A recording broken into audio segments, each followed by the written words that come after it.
There are stories that lie dormant for decades, buried under layers of time and forgotten memories.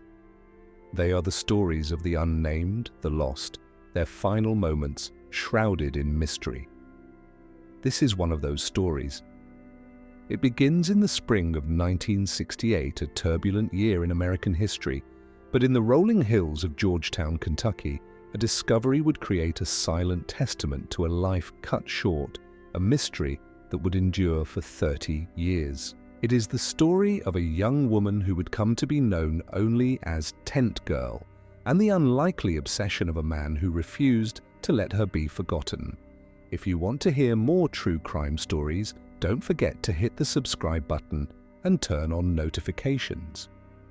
To understand the shock of the discovery, you must first understand the place. Scott County, Kentucky, in the spring of 1968, was a portrait of American pastoralism. It was a land of rolling bluegrass hills where ancient stone fences crisscrossed endless fields of grazing thoroughbreds. The air itself felt different there, thick with the sweet, earthy scent of damp soil, blossoming dogwood, and the faint, ever-present aroma of horses and hay. The town of Georgetown, the county seat, was the kind of place where time seemed to move more slowly. Its main street was lined with proud brick buildings from the 19th century, housing family-owned hardware stores, a single-screen movie theater, and a diner where the coffee was always on and the waitresses knew your order by heart. Life was governed by the rhythms of the seasons, the church bells on Sunday, and the Friday night football games that brought the entire community together under the glow of the stadium lights. This was a world away from the chaos gripping the rest of the nation. 1968 was a year the country seemed to be tearing itself apart. The Tet Offensive in Vietnam had shattered any illusion of a quick victory. In April, the assassination of Dr. Martin Luther King Jr. had sent plumes of smoke rising from dozens of American cities. Protests, riots, and a yawning generation gap were the dominant headlines. But in Scott County, it all felt like a broadcast from another planet. Here, the concerns were more immediate, more tangible. The price of tobacco, the chances of a late frost, the health of a newborn foal. It was a community that felt insulated, protected by its geography and its deeply held traditional values. There was a belief, spoken or unspoken, that the horrors seen on the Walter Cronkite broadcast simply didn't happen here. That was a big city problem, a coastal problem. It wasn't a Kentucky problem. This deep-seated sense of peace, of safety, is what made the discovery on May 17th so profoundly terrifying. It was a violation not just of the law, but of the unspoken promise of tranquility that defined the town's very identity. The evil of the outside world, it seemed, had finally found its way down their quiet country roads. On that May 17th, a local man named Wilbur Riddle was out scavenging for glass insulators along US Route 25. He was a man who knew the land, its contours and its secrets. The hum of the sparse traffic on the highway was a familiar soundtrack to his solitary hobby. The air was warm, the sun filtering through the dense canopy of new spring leaves, creating a dappled pattern on the forest floor. He moved with a practiced ease, his eyes scanning the ground, his mind on the simple, glassy treasures he hoped to find. But something down the embankment, a shape and color that didn't belong to nature, snagged his attention. It was a splash of dark, military-grade green against the vibrant life of the woods. A canvas tarpaulin, the kind used for tents or to cover machinery, was bundled and partially hidden by undergrowth. It wasn't just discarded trash, it looked deliberately placed. Curiosity, mingled with a scavenger's hope for a useful find, pulled him closer. He slid down the dusty embankment, his boots dislodging small stones. He nudged the bundle with his foot. It didn't give. It was dense, heavy, and strangely solid. He pushed it again, harder this time. It rolled slightly, and the shape, obscured by folds of thick canvas, became horribly, undeniably clear. It was the shape of a human body, wrapped tightly, a macabre gift left on the doorstep of their quiet county. Time seemed to warp for Wilbur Riddle in that moment. The cheerful singing of the birds in the trees above transformed into a shrill, mocking chorus. The sweet smell of honeysuckle that had perfumed the air was suddenly cloying, suffocating, replaced by the metallic tang of pure, primal fear. He scrambled back up the embankment, his heart pounding a frantic, painful rhythm against his ribs, his breath catching in his throat. Every ghost story he had ever heard, every whispered tale of things best left undisturbed, flooded his mind, but this was real. This was here. He ran, not daring to look back, his feet finding their way to a nearby gas station, his voice a choked, desperate gasp as he told the attendant to call the sheriff. Sheriff Bobby Vance arrived on the scene within minutes, the flashing red and blue lights of his patrol car seeming to desecrate the peaceful afternoon. Vance was a man who embodied the stoicism of his community. He was accustomed to settling neighborly disputes, investigating the occasional break-in, and keeping the peace in a county where most people knew each other's business. He had only dealt with 2 murders in his 11 years as sheriff, both crimes of passion, messy but quickly solved, the why as obvious as the who. But as he stood on the shoulder of Route 25, looking down at the grim bundle his deputies were now approaching, a cold premonition settled in his gut. This was different. This felt anonymous, calculated. His deputies carefully cut away the thick, stiff canvas with utility knives. The air grew heavy, thick with the odor of decay that signaled a life long since ended. The scene that emerged was one of profound and heartbreaking sadness. The young woman inside was in a state of advanced decomposition, her features cruelly erased by the relentless work of time and nature. She was small, with long, reddish-brown hair matted around her head. Her hands, which still showed the faint traces of carefully applied nail polish, a ghostly pink, were frozen in a posture that spoke of a final, desperate struggle to claw her way out of her canvas tomb. The initial examination by the coroner at the scene was a study in frustration. The cause of death was believed to be asphyxiation, but there were also signs of a brutal beating. Her age was estimated to be somewhere between 16 and 21. She had a distinctive gap between her 2 front teeth, one small, unique detail in the vast, crushing emptiness of her identity. This wasn't a person anymore, it was a collection of facts, a grim puzzle with all the most important pieces missing. Days later, in the sterile, quiet environment of the county morgue, the full, grim reality of the task ahead became clear. The coroner, Dr. Aldred, a man who had seen his share of tragedy, worked under the harsh glare of an overhead lamp. The forensic science of 1968 was a world away from what it would become. There was no DNA testing, no national computer database for fingerprints. Identification relied on the basics: dental records, personal effects, and the hope that someone, somewhere, was looking for this specific person. And this person had almost nothing.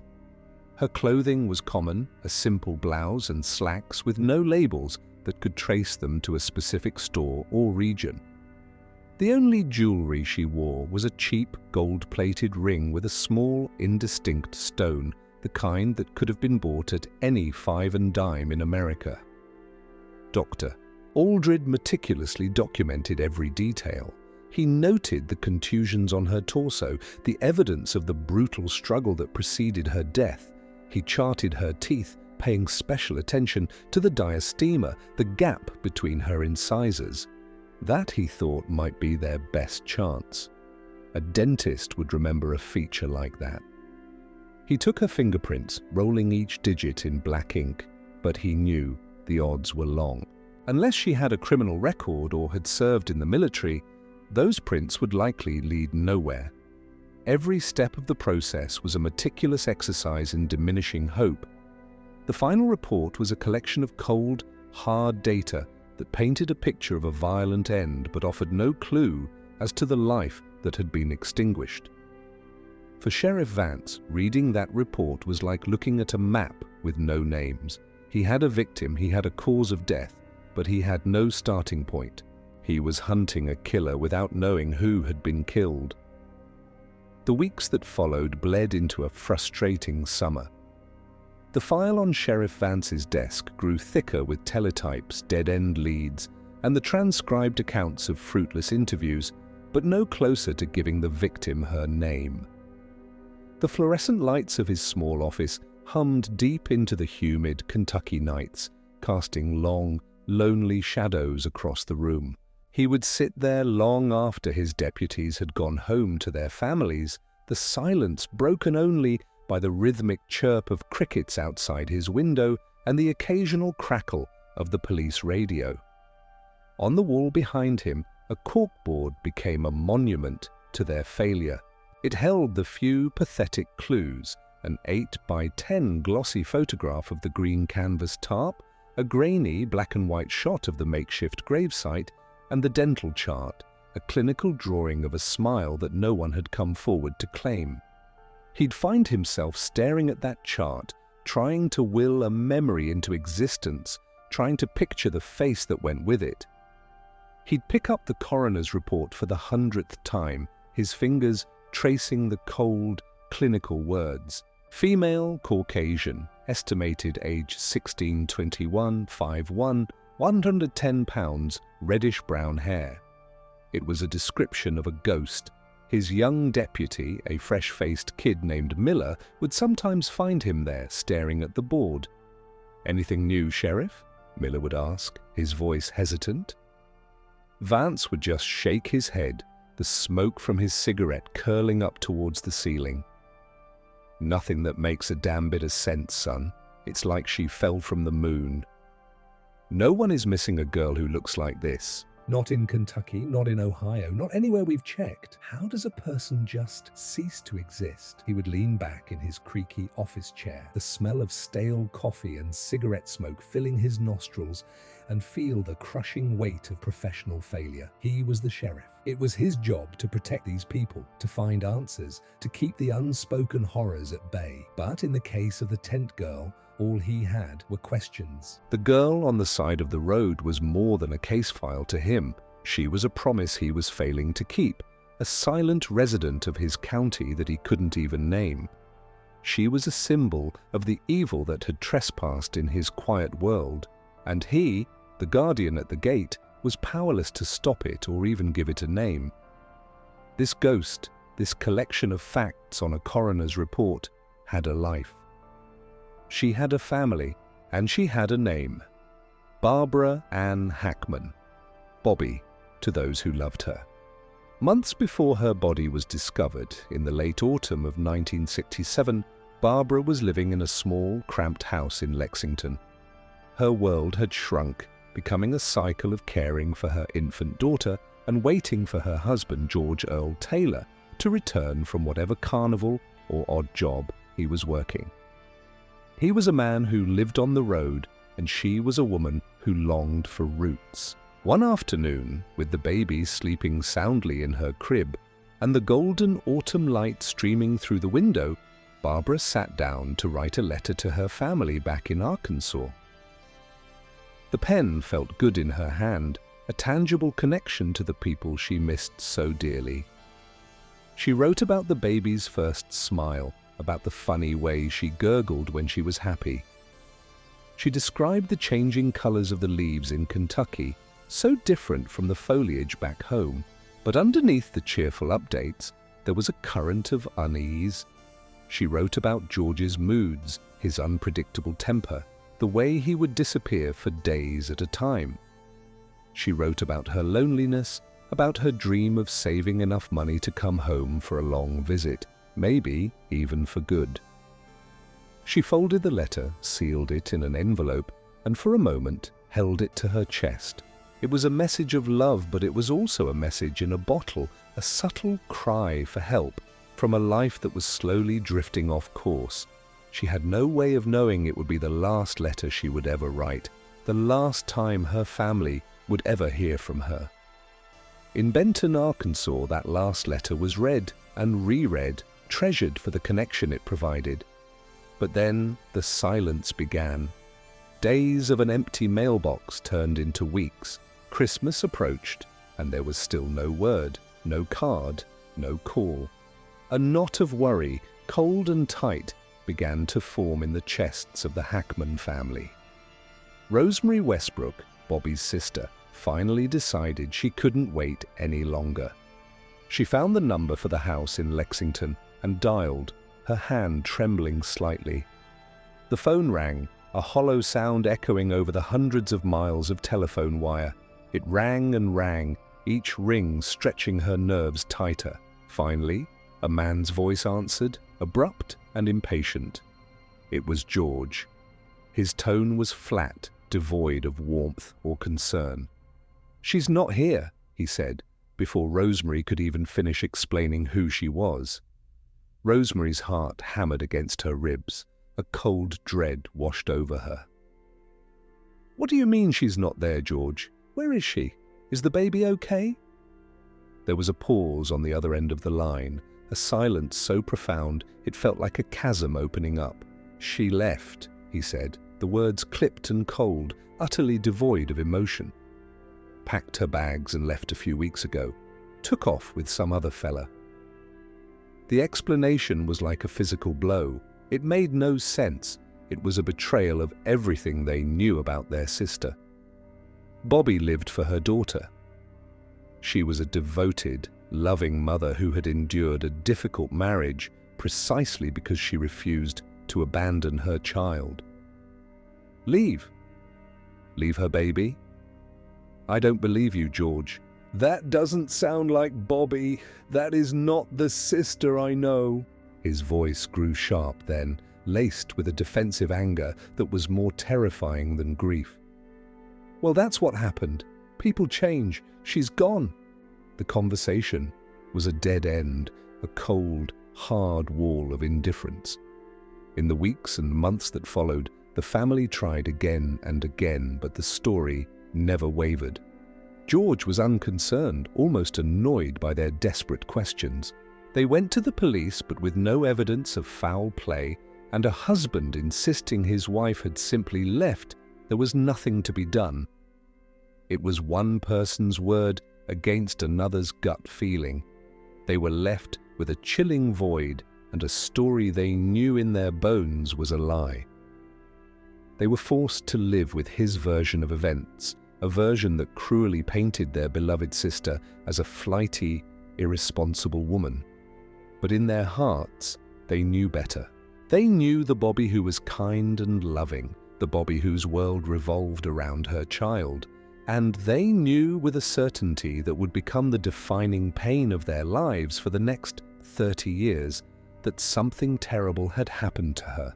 As the investigation in Scott County stalled and went cold, the press gave the unidentified woman a name, Tent Girl.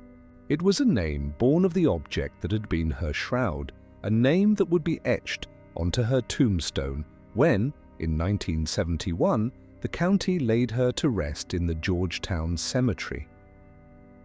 The stone, paid for by a local monument company, was a stark and lonely monument to a forgotten life.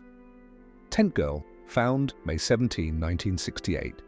On US Highway 25, N died about April 26, May 3, 1968. Age about 16, 19 years. For years, she lay there under that name, a silent enigma.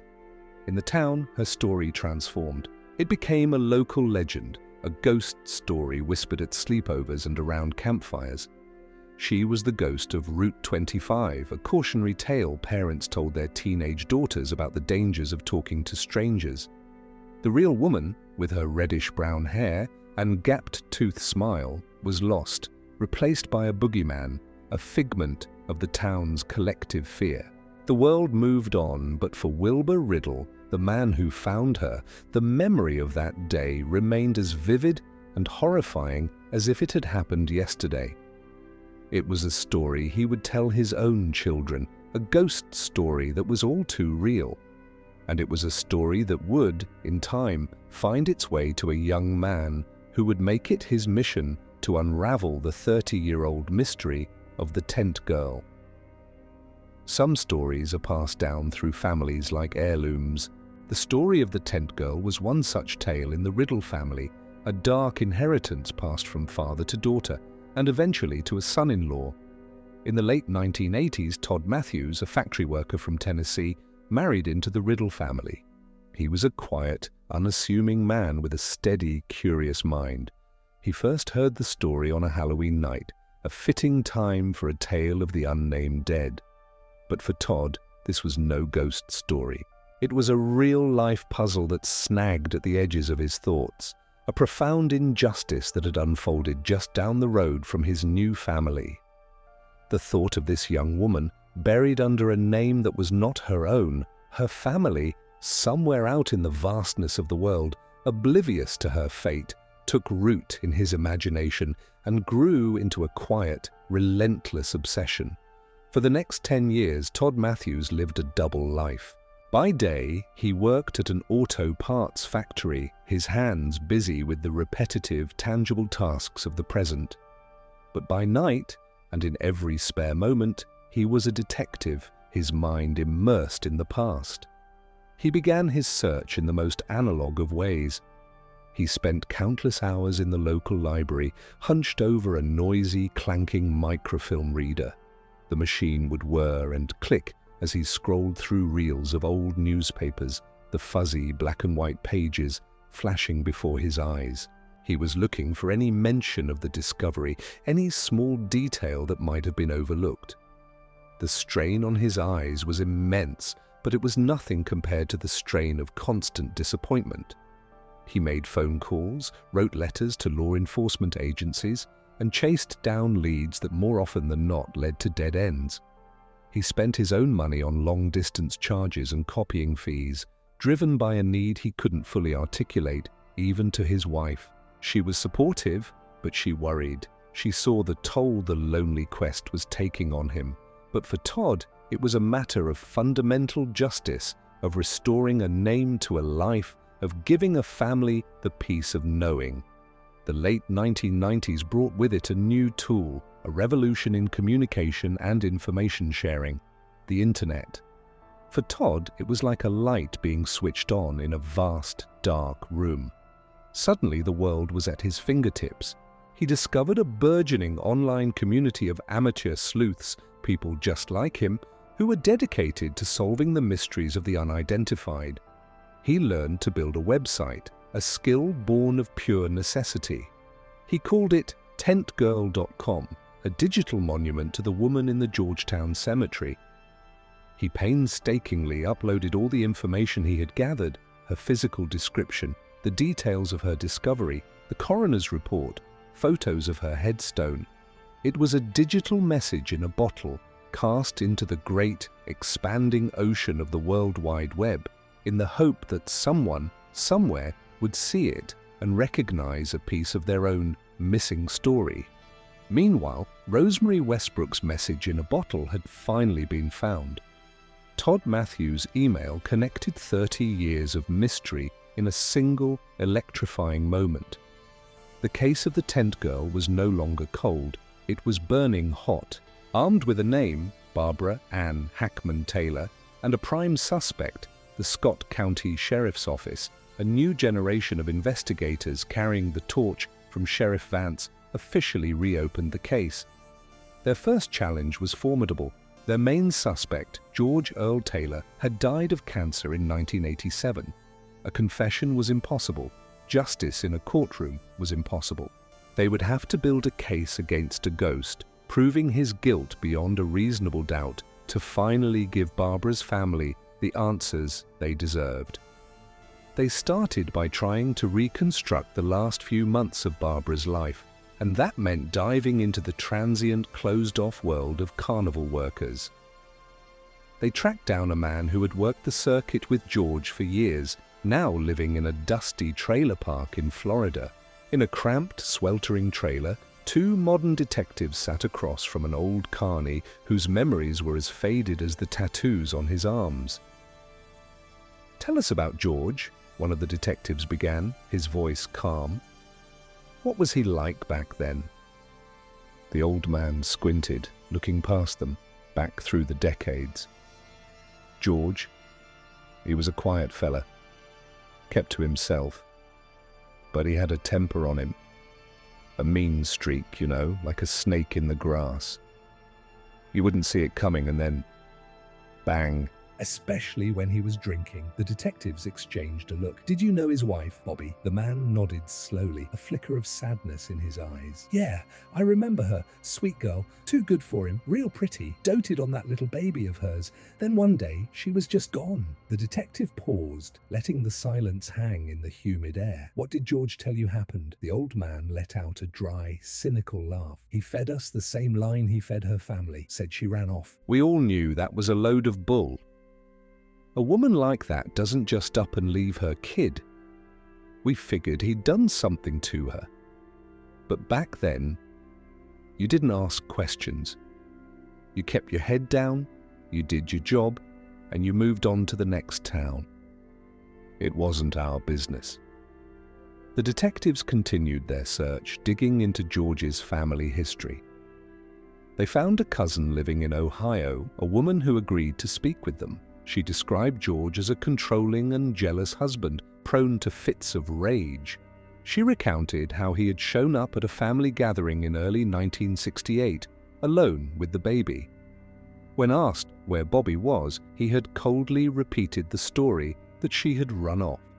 The family, she admitted, had their suspicions, but in an era where family matters were kept private, no one dared to challenge him. Slowly, piece by piece, a portrait of the killer emerged, a man of quiet menace and explosive violence, a man who had lied with chilling ease for 2 decades, confident his secret was buried forever in a lonely grave in Kentucky. The air at the Georgetown Cemetery was heavy with a mixture of anticipation and solemnity on the day of the exhumation. For the investigators, it was the culmination of a 30-year-old case that had suddenly and miraculously come back to life. For Todd Matthews, standing quietly at the edge of the crowd, it was the moment of truth, the culmination of a decade of relentless, lonely pursuit. And for Rosemary Westbrook and her family, who had traveled from Arkansas, it was a moment of profound and painful hope. As the earth was carefully removed and the casket that had held the tent girl for nearly 3 decades was brought to the surface, a hush fell over the small crowd that had gathered. The remains were carefully transported to the state medical examiner's office in Frankfurt. The science of identification had advanced light years since 1968. Now there was DNA. Scientists extracted a sample from the pulp of one of the tent girl's teeth. They took a saliva sample from Rosemary. The 2 samples were sent to a lab for comparison, and the wait for the results was agonizing. Finally, the call came. The results were unequivocal. It was a perfect match. On April 26, 1998, the Scott County Sheriff's Office held a press conference to make the official announcement. The tent girl had a name. She was Barbara Ann Hackman Taylor. The mystery that had haunted a small Kentucky town for 3 decades was finally solved. The news brought a complex wave of emotions for Barbara's family. There was the profound, soul-deep grief of finally knowing the terrible fate of their beloved sister. There was the white-hot anger at the years of not knowing, of the life that had been stolen from her, and the lies they had been forced to endure. And beneath it all, there was a quiet, fragile sense of peace, of closure, of finally being able to bring their Bobby home, not in person, but in name and in memory. A few weeks later, the family gathered again at the Georgetown Cemetery. The sky was a brilliant, cloudless Kentucky blue, a stark contrast to the somber purpose of their gathering. This was a second funeral, a chance to say the goodbye they had been so cruelly denied for 30 years. They stood before the grave, the old, weathered tent girl stone, now a relic of a painful, anonymous past. A new granite stone was ready to be placed, one that bore her real name. Rosemary stepped forward, a single white rose clutched in her hand. She looked at the faces of her family, their shared grief, a visible bond between them. She thought back to her sister, making a conscious effort to push away the image of the victim and remember the vibrant, laughing young woman she had been. She remembered Bobby's kindness, her infectious giggle, her fierce, unwavering love for her family, and most of all, her absolute devotion to her daughter. The grief was immense, a physical ache in her chest. But for the first time in 3 decades, it was a grief that had a focal point, a name. It was grief for Bobby, not for a mystery. She knelt and placed the rose on the fresh earth, her tears falling freely onto the soil that had held her sister's secret for so long. There were no easy answers to the questions that still lingered. Justice for their sister would never be served in a courtroom.